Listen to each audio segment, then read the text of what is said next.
Gujarat toll room का ये share 99 पैसे के ऊपर आ चुका है। तो वीडियो को पूरा देखिए, आपको सब कुछ समझ में आ जाएगा।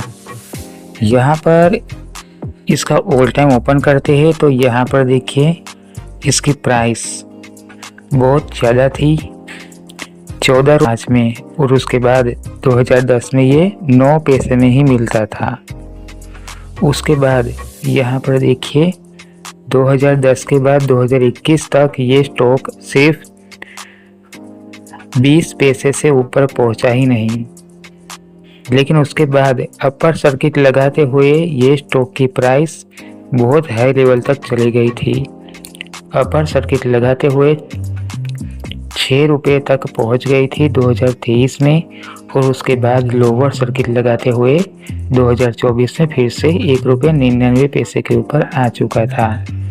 तो देखिए अपर सर्किट लगता है तो ऐसा लगता है कि बहुत शेयर की प्राइस बढ़ेगी, रॉकेट की तरह प्राइस बढ़ेगी। लेकिन कोई दिन ऐसा भी आता है जब लोअर सर्किट लगना शुरू हो जाता है। अब लोअर सर्किट लगता है तब सेल नहीं होता। कितनी भी कोशिश कर लो ऑर्डर रिजेक्ट हो ही जाएगा, लेकिन सेल नहीं कर पाओगे, पैसा फंस जाएगा, लॉस हो जाएगा। तो यहाँ पर ये बात समझना ज़रूरी है। कि पंपिंग डंप के अंदर अगर फंस गए तो लॉस हो जाएगा। प्रॉफिट दिखेगा ज़रूर लेकिन बुक नहीं होगा। तो देखिए ये स्टॉक NSE के ऊपर लिस्टेड नहीं है, ये सिर्फ BSE के ऊपर ही लिस्टेड है। तो यहाँ पर इसका वॉल्यूम तो अभी बढ़ चुका है, लेकिन इसका फंडामेंटल देखो तो यहाँ पर 138 करोड़ इसकी मार्केट कैप है। तो देखिए ये नेगेटिव है।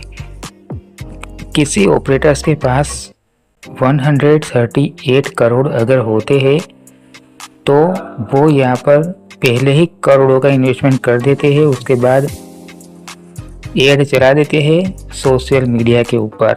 जो नए इन्वेस्टर है वो उस एड को देखने के बाद इन्वेस्ट कर देते हैं, क्योंकि उनको पता नहीं होता कि कंपनी का फंडामेंटल कैसे एनालाइज करना है। और देखना ज़रूरी है कि मार्केट कैप कम है तो कुछ भी हो सकता है, पंपिंग डंप भी हो सकता है।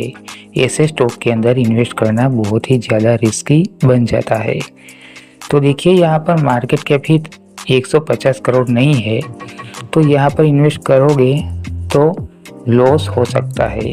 अब इतना ही नहीं है, यहाँ पर PE रेशियो ये कंप्लीट दिखेगा, लेकिन कंपनी के ऊपर डेब्ट है। एक पेनी स्टॉक के हिसाब से 0.30 का ये बहुत ही ज़्यादा कहलाता है।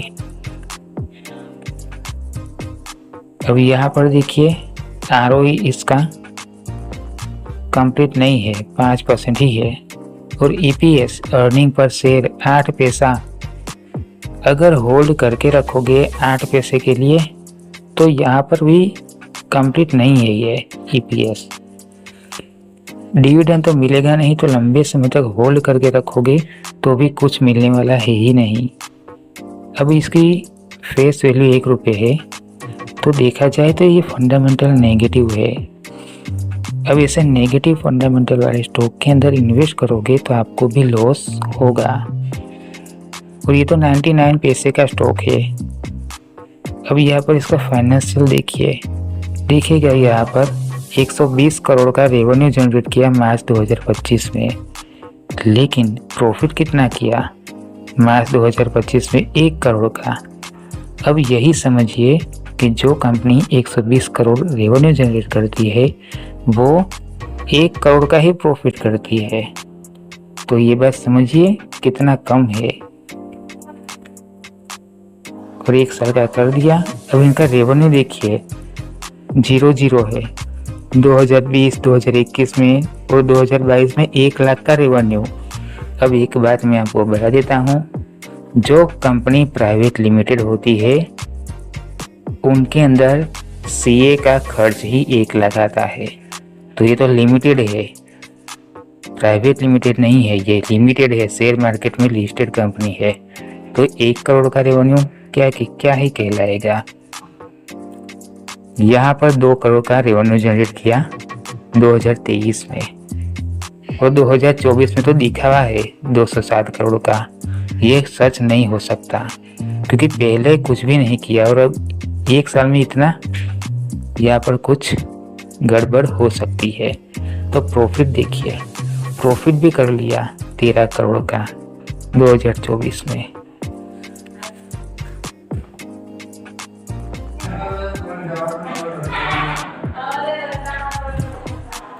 तो ये भी कंप्लीट तो नहीं है, क्योंकि यहाँ पर देखिए कंपनी ने 2022 में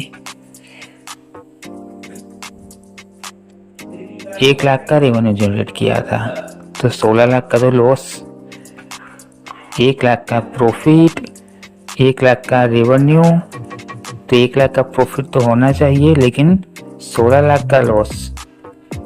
तो ऐसा तो क्या हो गया 1 साल के अंदर, तो 13 करोड़ का प्रॉफिट कर लिया। तो इसको समझिए, अगर इसको देखकर ही निवेश करोगे तो लॉस हो जाएगा।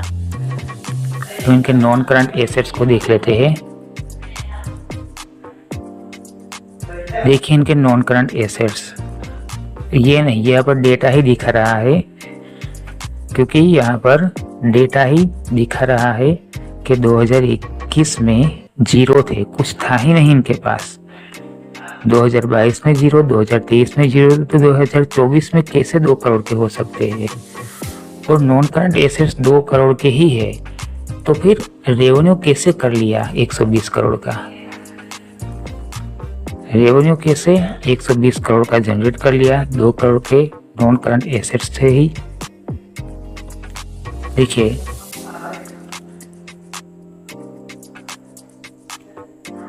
यहाँ पर देखिए प्रॉफिट कर लिया 2024 में 13 करोड़ का, और यहाँ पर देखिए रेवेन्यू कैसे 207 करोड़ का कर लिया 2024 में ही। बाकी इनके नॉन करंट एसेट्स तो 2 ही करोड़ के ही है। इनके नॉन करंट एसेट्स पहले तो 0 ही थे 2023 में, 2024 में ही 2 करोड़ के हुए, तो कैसे 207 करोड़ का रेवेन्यू जनरेट कर लिया? तो यहाँ पर कुछ तो गड़बड़ लगती ही है।